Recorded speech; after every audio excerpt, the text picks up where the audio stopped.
नमस्ते, मी Ashwini Sai Saumya sister चॅनलमध्ये आपलं सर्वांचं खूप खूप स्वागत आहे. तर आज कोजागिरी पौर्णिमा.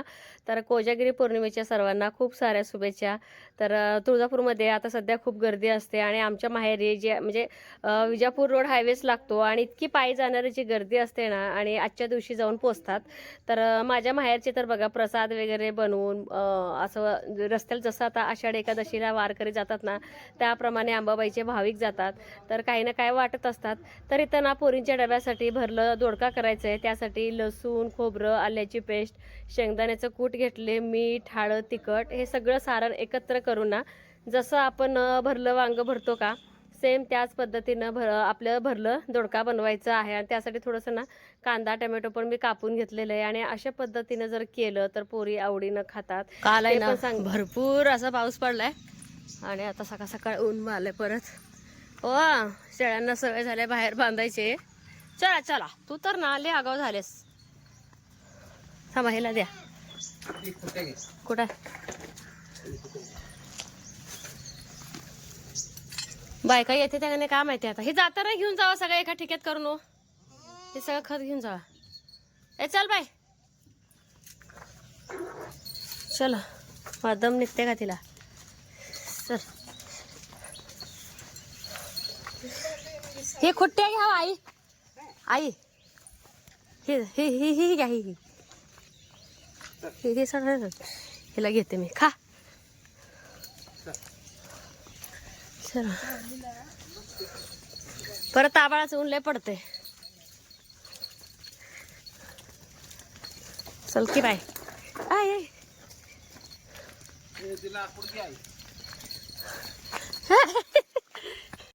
होय.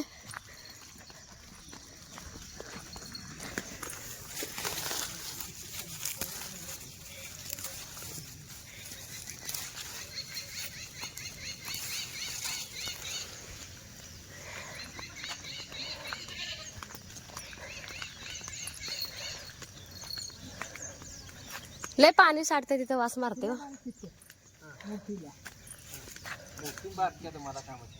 ती मोठी सुटलेली माझ्या हातातनं ती गंगूबाई आहे, मी आणलेली शेळी मळ्यातनं.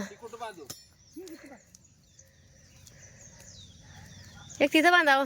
हो, तिथं हराळे सावली बी येते, हराळी बी आहे तिथं. चला, गवत माजले आणखीन भरपूर असं.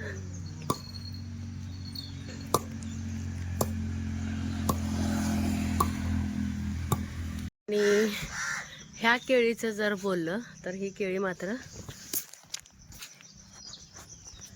ह्या केळीची झाडाची केळी वाढवते पण, ह्या केळीची झाडाची केळी वाढवते, चांगली वाढ झाली. ए नको बाई, आज बाजरी खाली ओल आहे, खाली ओल आणि वाळले बाजरी. काल उघड टीमनं काढले म्हणून बरं झालं सगळे बाजरी. आधी ना शेळ्या बांधून घेतल्या. आता जास्तीचा पाऊस पडल्यामुळे ना पुरंसं थोडंसं आपलं गवत पण उगवलं ना, आणि त्यांना सोडबांध केले की त्यांना पण थोडंसं बरं पडतंय आणि पाय पण त्यांचे मोकळे होतात. शेळ्या बांधून झाल्यानंतर मग म्हटलं चला आपलं दोडका फोडणी टाकावं. तेल, जिरे, मोहरी, कढीपत्ता आणि जो कांदा टमॅटो टाकलाय ना तो चांगला फ्राय करून घ्यायचा. आणि त्याच्यानंतर आणखीन थोडं लसूण खोबरं भरल्या दोडक्यामध्ये मी सगळं साहित्य जे जे घातले ते सगळं साहित्य परत थोडं थोडं सगळं घालायचं तेलामध्ये. आणि जे काय आपलं भरलेलं दोडका आहे ते सगळं त्याच्यामध्ये मिक्स करून घ्यायचं आणि आहे असं झाकून ठेवणार आहे. आणि खूप छान पद्धतीचं हे दोडका होऊन जातं. जसं की बघा, बाजरीची भाकरी पण आज बनवणार आहे मी. बाजरीची भाकरी जर असेल किंवा ज्वारीची असेल, चपातीपेक्षा दोडका मला भाकरीबरोबरच जास्तीचं चांगलं वाटतं. तर सकाळची नुसतं कामाची खूप दगदग होते, काय करावं आणि काय नाही हेच कळत नाही. आणि आता पोरींच्या परीक्षा पण चालू झालेत आणि दिवाळीची पण आता तयारी कुठं चालली आहे आपल्या सगळ्यात आई विचारतात, पण आणखी दिवाळीची तयारी तर काही नाहीच. आणि आज मूड पूर्ण निघूनच गेलाय माझा, कारण की बघा आदल्या दिवशी पाऊस पडला आणि मळ्यात बायका येणार होत्या, त्याही आले नाहीत. आणि तसं जर बघायला गेलं तर आजचं वातावरण थोडं स्वच्छ होतं, पण बायका का आलेच नाहीत. आणि जे काय आपलं पेंडिंग काम होतं ना पटापट आवरून घ्यायचं आहे. आता जर रान आपलं पूर्ण जर मोकळं करून घेतलं तर पुढची पेरणी करार येते. आता परत आपल्याला मकाच पेरायची आहे. जर मका पेरायला लेट झालं, परत काढणीला पण खूप लेट, आणि परत उन्हाळ्यामध्ये ती मका येते काढायला आणि भरपूर असं अवकाळी पाऊस असतो. तर आपल्या एक सविता पाटील ताई म्हणून आहेत, ते दोनदा विचारलं तर आता अश्विनी बाजरी विकतेस काय. खरं सांगू का, गावातलेच लोकांनी इतकी म्हणजे बाजरी मागायला लागलेत का, कोणाला देऊ आणि कोणाला नाही असं झालंय. काही आपल्याला घरात ठेवायचं आहे का बाजरी, आणि आपल्या कामाच्या बायका पण मागायला लागलेत. त्यामुळं मी बाजरी देऊ शकत नाही, कारण की आपली बाजरी ना खूप छान मोठी सडसडीत झाल्यामुळं. आणि व्हिडिओचा एक माझा फायदा, गावातल्या लोकांनी बरेच व्हिडिओ पाहिले आणि त्यात बाजरी दिसली त्यांना, तर आणखीन तर विकली नाही, पण आता जे कोणी घरी येऊन घेऊन जातील त्यांच्या नावची बाजरी असंच म्हणण्यात येईल आता. त्यामुळे मी बाजरी काय देऊ शकत नाही. खरंच खूप सॉरी. जेव्हा पुढच्या वेळी जास्तीचं होईल ना त्यावेळेस देऊ. तर आणि बाजरी पीक खरंच खूप परवडते. 2.5 महिन्यामध्ये कुठलाही खर्च न करता किंवा खुरपण नाही किंवा एखादं पाणी किंवा फवारणी नाही, आणि खरंच बाजरी पीक परवडते माझ्या मते तरी. तर सगळं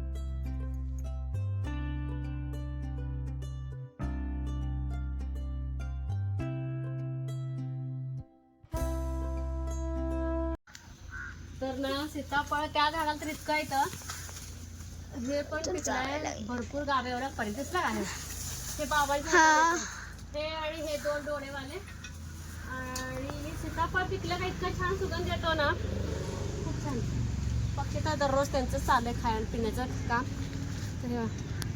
अगदी मस्त. तो नव्हते पिलो, इतकं छान पिकलंय ना गरवाला.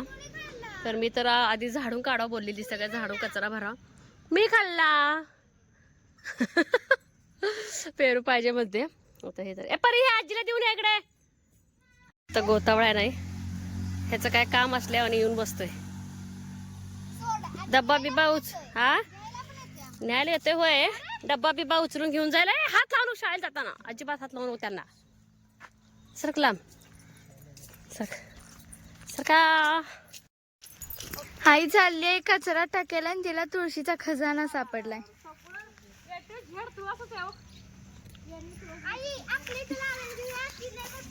यावेळेस प्रत्येक ठिकाणी तुळस दिसते. हे बघा आई, तर मंजुळा पडलेला का काय पडलेलं.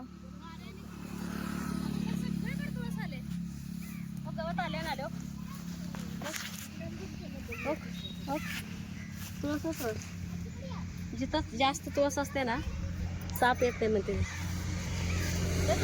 कसलं भारी आली आहे. उडवू नका काय करायला का ते बघ. गंगू ए गंगू भांडते त्या. हा लकी हा ती घाण मध्ये ऑड मॅन आउट असतोय.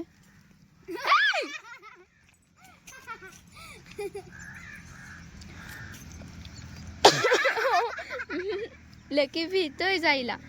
ए जाई तसं नाही करायचं. ए आधी जाई भीत होती, आता लकी भ्यायला लागलंय जाईला. लकी सगळ्यात जाई कसं करतीस तू, कशी करतीस. आय जाई कर बघू. करत नाही. बघा कोजागिरी पौर्णिमेचा चंद्र किती छान आलाय. वाव. आणि ही ताईचं सूर्य दूध उकडायचा आणि इतकं हट्ट बाई साईबाईचा की आई आज कोजागिरी पौर्णिमा तर करायची होते. त्यात पेणार आहे. ग्लास पण त्यांनी ना ठरवून ठेवलंय कुठल्या ग्लास मध्ये करायचं काय. तर आईने मला इथं ना चूल थोडंसं धुपायला ठेवली होती, कारण काल तर किती मोठा पाऊस होऊन गेला आणि लगातार दररोज पाऊस चालूच आहे. आता किती दिवस झाले चुलीला सुट्टीच्या भाडापासून. चंद्र बघा लगेच लपला का यायला लागलाय. आणि आज म्हणजे दरवर्षी आम्ही गावात जात होतो, दूध वगैरे घरात पण करतच होते, पण बायका पण आम्ही करत होतो दूध उकळायचा कार्यक्रम. पण काय कारणामुळे ते आज नाहीये. पण ज्या गाव देवीच्या अंबाबाईला मी जेव्हा गेलो तेव्हा बसलो, तिथे आज दूध उकळायचा पण कार्यक्रम आहे, पण तिथे आम्ही जात नाही. खूप लोक असतात, तिथून गाणं येतोय, आवाज येतोय. पुरुष मंडळ असते सगळे. अगं गाणं ठेवते म्हणजे पातळ काळ होणार नाही. आणि जेवण पण होतं, आणि ते पण नाही मस्त चुलीवरचं दूध. तूच विजवले. असंच पिडणार आहे.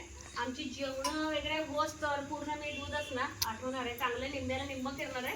1.5 लिटर दूध आहे आणि यात पाण्याचा एक आज कोजागरी पौर्णिमा होती ना, म्हणजे आधी मध्ये जाते ना दूध आणायला, कुठे तेव्हा काहीच नसते दूध डेअरीमध्ये. आज कोजागरी पौर्णिमा लाईनच लागली. आज आमच्या गावात आणि दूध पण येणार, दूध आलं तसं जायचं, दूध आलं तसं जायचं. अगं बाई दूध आणखी आले नव्हते काय? मग अर्धा तास थांबलो, तोपर्यंत मला पेंट मसाला सगळं गाळूनच घे की. दिसलं साईचं पण अभ्यास चालू आणि तिचं ना कप्पा आवरायचं चालू आहे. तर परीचं आवरलेलं आहे वाटतं. 2-3 दिवसापूर्वी छान आवरून ना ती पेढा वगैरे ठेवायला खूप छान स्टँड केले. आज साईचा नंबर आहे आणि असं पण मला सगळं स्वयंपाक झालेलं आहे. लवकरच मी आवरले होते. नाही दाखवलं अजून. तर चला छान चंद्र बघत बघत ना पोरीच तिकडे काय आवरायचं आवरू दे. मी छान दूध तापवून ह्याला छान मस्त घ्यायला हलवत बसणार आहे. चमचा मोठा गोलवाला ना सारखं फुकावं लागालंय. त्यात नुकताच पाऊस पडल्यामुळे पण आणि एकदम ओली आपली चूल आहे. तर फुकून फुकून दूध तापायचं चाललंय. आणखीन तरी उकळलेलं नाही आहे आपलं दूध. ज्याला दूध प्यायचं ना त्याने मेहनत घ्यायची. म्हणलं आता हे पात्याला पाणी टाकेल ना, पात्याला धरलंय. माझं फुकून फुकून फुकून गाल दुखा लागलं. लय मेहनतीचं दूध आहे आजचं आणि बऱ्यापैकी दूध आटलंय. अभ्यास चालू आहे. अजून जरा एक अर्धी वाटी तरी साखर घातली की थिकपणा येते. थोडा साखर मसाले. बरं किती पुढे आणले मसाल्याची ग? 2 आण जा फ्रीजवर ना. जा फ्रीजवर ठेवले ना, आण जा. हळूहळू फुक्यात कण जातात ग. थांबाय मला धरू दे. तू लोडूकची लिहायला. हा आवडतंय. बारीक लागलं तर पण चालतंय ग. तरी पण उगाच करायला लागली. कुठं लागलंय? थांब थांब. फुकून फुकून दुखते गाल. बस कर कामापुरते झाले. होय ना, बघ लागलं ना. तेवढं तात्पुरतं लागते का? जास्तीचं जर गडबड करून जर साखर घातली का मग आपलं दूध किती जर तुम्ही आठवलं तर ते आटणारच नाही. कारण की साखरेचं पाणी होऊन जातं. आणि 2 पुढे ना आपले हे मसाले केवढे येतं. गेल्या वर्षी मी घरातच तयार केले होते. या वर्षी म्हटलं आता बाहेर ना चालू. तर आणखी याला ना 5-10 मिनिटं मी असंच चुलीवर ठेवणार आहे आणि जाळ लावणार आहे. आधी तुम्ही सरक पोळेल लांब जाळ लावून घेते. आता खाली उतरून आधी किती हे झालं आटलं. बऱ्यापैकी आटलंय की. एवढं दूध होतं. एवढं दूध होतं. एवढं ओके. एवढं हे दिसतंय का वन? आता आणखीन थोडं येते थिकपणा ह्याला. साखर विरघळत तर आता एकसारखं हलवा लागते. तर करपते दूध खाली. हलवा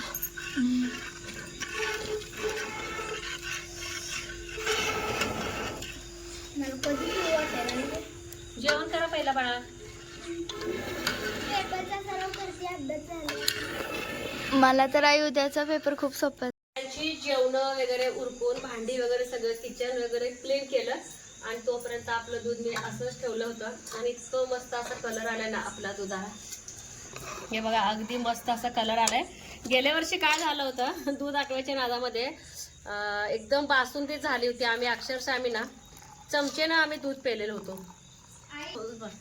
काय झालं?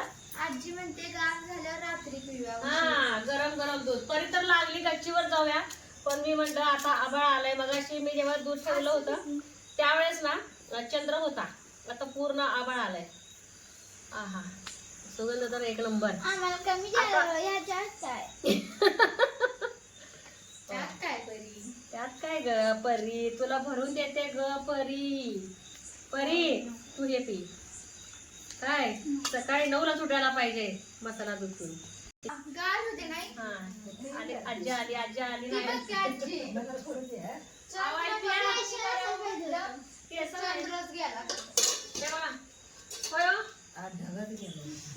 आता ना. आहा एकदम मस्त आपलं ना दूध रेडी आणि सगळे तयार पण आहेत प्यायला. पण 1 तास लागणार आहे. आमच्या इकडे तिकडे मका नारळ पडलेत. आमच्या इकडे तिकडे मका आणि नारळ पडले म्हणलं. अरे उन्हाला जरा वाळवायला ठेवले रे बाळा. जरा उन्हाला वाळवायला ठेवलंय. थोडंसं वाळून दे मग आपण त्याला फोडूया. चला कुणाला कुठला ग्लास पाहिजे? तर छान तयार झालंय आणि गरमागरम आहे. तुला जास्त तुला तुला आधी घे बाई जास्त वाला. दीदी तुला हे जास्त वाला. हा जेवढं जाते तेवढं प्या. ओके तुला आजीला दे हे आणि हे मला बाबाला. चला तर इथे व्हिडिओचा एंड करणार आहे आणि आम्ही छान दुधाचा आस्वाद घेणार आहे. हा बर आजीला एक मग फुलपत्र आणा. आजीवर नको म्हणते बाळा. बर ही वाला हा दे आजीला.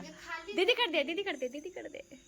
चॅनलवरती कोण नवीन आहे का व्हिडिओ तर बघत राहा. लाईक शेअर सबस्क्राईब करायला अजिबात विसरू नका. बाय.